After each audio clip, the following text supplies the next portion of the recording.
Le Premier ministre de la République centrafricaine. Bonjour. Bonjour. Spécifiquement sur la question de l'état de la coopération entre mon pays et la Fédération de Russie, l'état de la coopération est très bon. Et je voudrais rappeler que cette coopération ne date pas que d'aujourd'hui. Nous entretenons de très bonnes relations de coopération avec la Fédération de Russie depuis le début de nos indépendances. Et cette coopération s'est beaucoup développée dans les années 70, dans beaucoup de domaines, y compris même celui de l'enseignement.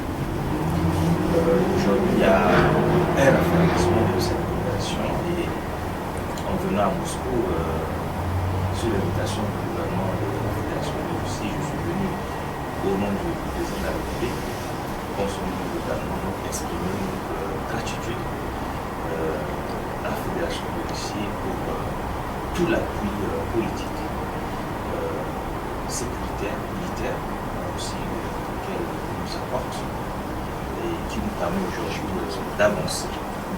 Donc cette coopération, elle se continue.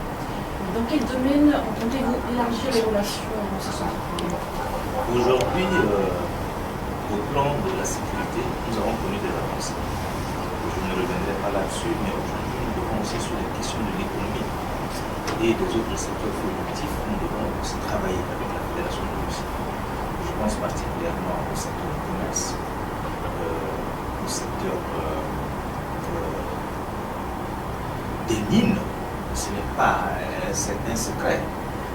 Si dans les autres pays du monde, les États peuvent vivre de l'exploitation de leurs ressources naturelles, il n'y a pas de problème que dans les République centrafricaine que nous puissions envisager cette possibilité dans le cadre des lois de notre pays. Aussi dans le domaine de l'agriculture, vous savez qu'en République centrafricaine, plus de 80% de la population est rurale. Et donc aujourd'hui, il faut, sur le plan de la République, donner des perspectives à cette population rurale et surtout envisager l'encadrement de l'agriculture, un début de mécanisation en termes de soutien à ceux du monde rural qui s'organisent en coopérative. Il y a cela. Il y a également l'autre, le secteur de l'énergie, notamment l'électricité et les autres branches de l'énergie.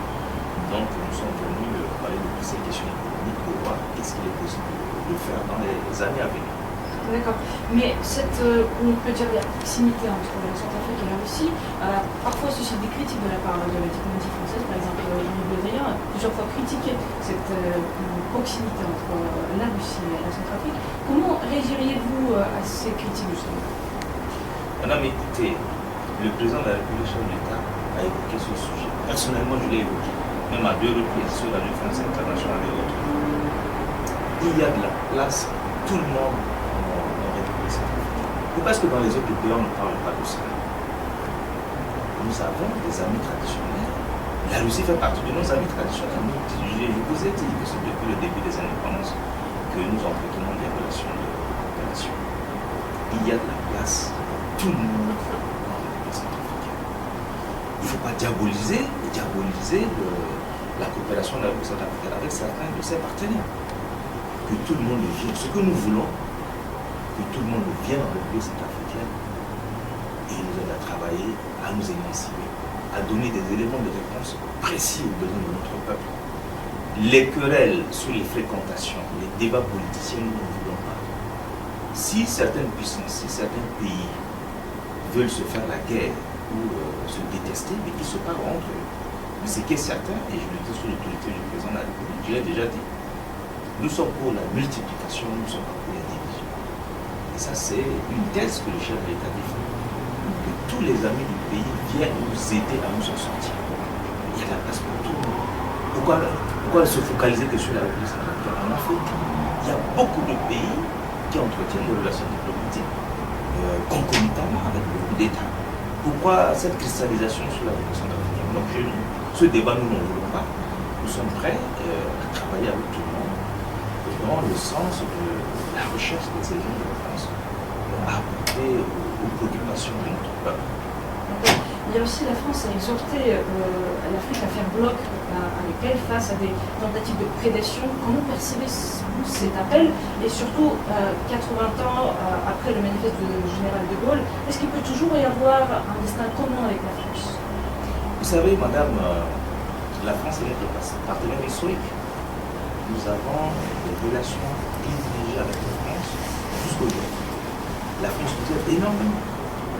Et voyez-vous même, au plan politique, la plupart des résolutions adoptées par le Conseil de sécurité des Nations Unies, nous l'avons obtenu avec le soutien de la France, parce que c'est la France qui est la houle dans ce cadre-là au niveau des Nations Unies. Le soutien de la France n'est pas possible d'appliquer de nous faire défaut. Donc pour nous n'avons pas de problème avec la France. Maintenant, les autres débats, on trouverait les cadres pour les évoquer. Ce qui est certain, nous ne parlons pas publiquement des questions qui relèvent de la politique française.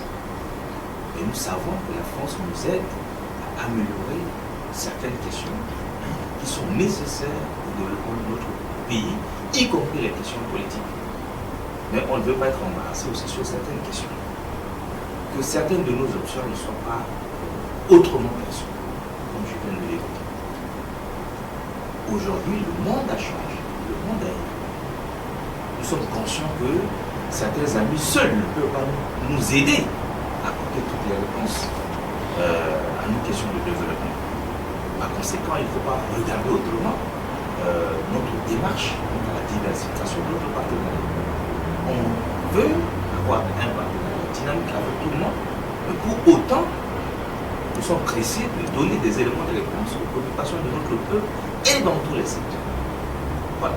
D'accord. Pour passer aux autres sujets qui inquiètent, je pense, le monde entier, c'est la pandémie du coronavirus. Comme vous le savez, la pandémie sévit dans tout le monde, dans le monde entier. Comment le pays fait face justement à cette pandémie? Vous savez, comme les autres pays du monde, depuis le 20 février, début mars, nous sommes préoccupés par cette pandémie qui est mondiale. Alors, heureusement, dans mon pays, le président de la République a pris le leadership quant à la prise en charge de cette question. Il y a des dispositifs institutionnels qui ont été mis en place. Un comité de crise que le président de la République préside lui-même, auquel assistent donc tous les partenaires du pays, et un comité technique que je dirige par délégation du président de la République, aussi avec tous les partenaires du pays. Et donc, au jour le jour, nous essayons de faire le point de la situation pour voir quel type de réponse apporter devant cette crise sanitaire qui menace la santé mondiale. Et dans ce cadre-là, nous étions amenés à prendre un certain nombre de mesures de restriction au niveau national. Entre autres exemples, à un moment on a fermé l'aéroport, à l'exemple des autres pays du monde. On a réduit certaines libertés, notamment certains regroupements au-delà d'un certain nombre de personnes. Donc au niveau national, nous avons essayé de prendre un certain nombre de mesures. Au début, la situation était très préoccupante. On enregistrait 100 à 150 cas d'infection par jour, des cas de décès.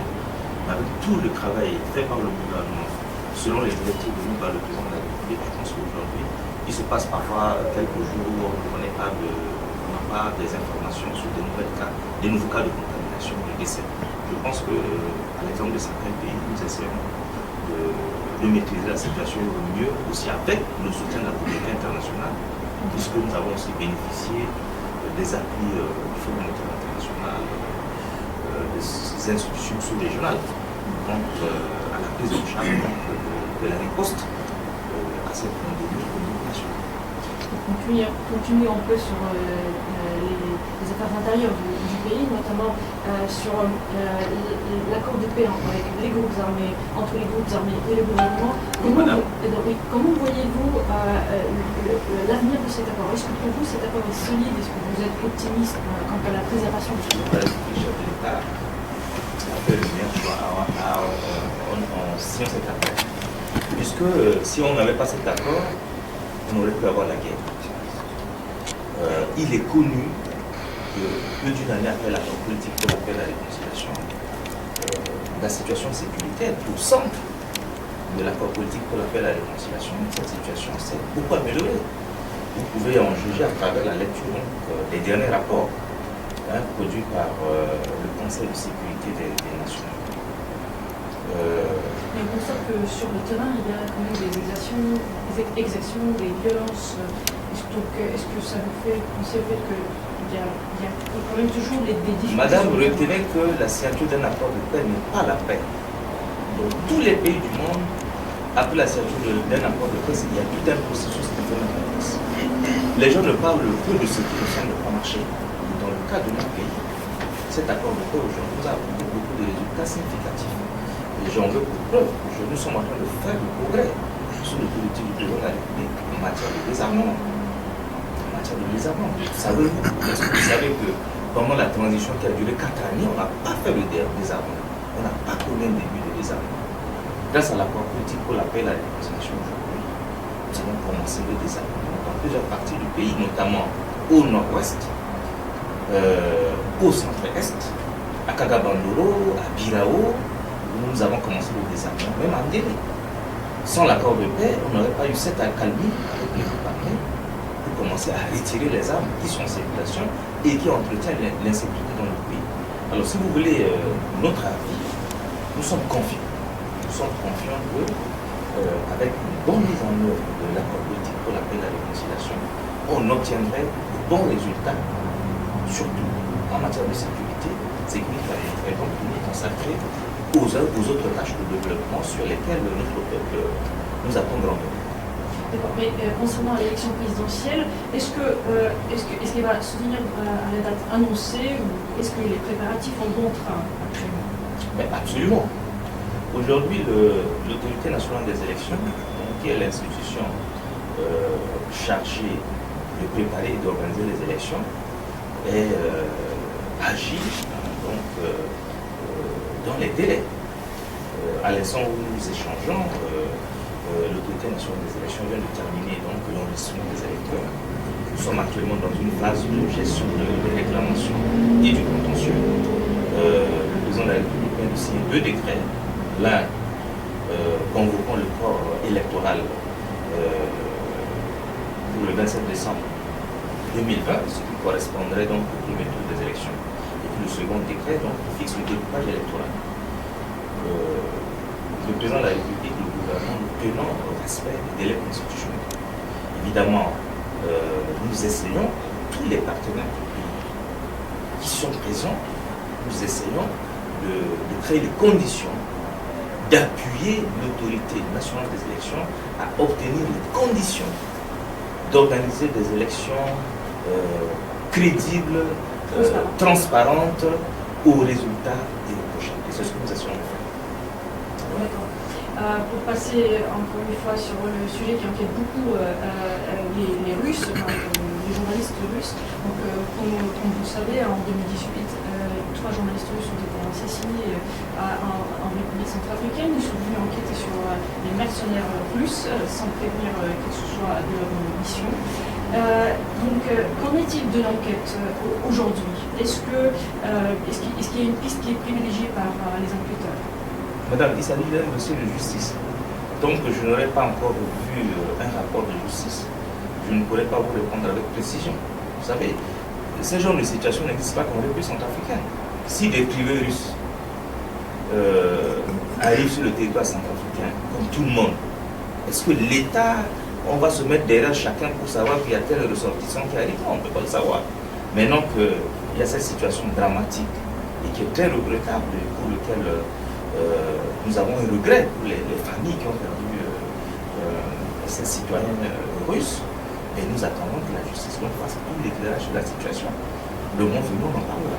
D'accord, mais est-ce qu'il y a des avancées? Est-ce que vous connaissez des avancées? C'est une affaire de justice, madame. Je ne suis pas juge. Effectivement. Et donc, pensez-vous que ça va être possible de retrouver les assassins? Ce qui est certain, madame, c'est qu'en République centrafricaine, la justice est indépendante. Vous avez vu dans un passé récent, nous avons connu des procès en pénal. La justice parlante, ce qui est juste, ce qui est sûr, ce qui est certain, elle passera. La justice va passer. Et à ce moment-là, on parlera des détails de cette affaire.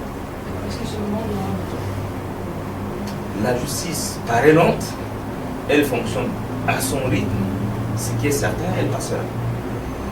Merci beaucoup d'avoir répondu à vos questions. Merci. C'est à moi de vous remercier et surtout de m'avoir donné l'occasion de parler sur l'autorité du président de la République au nom de mon pays. Merci. Merci.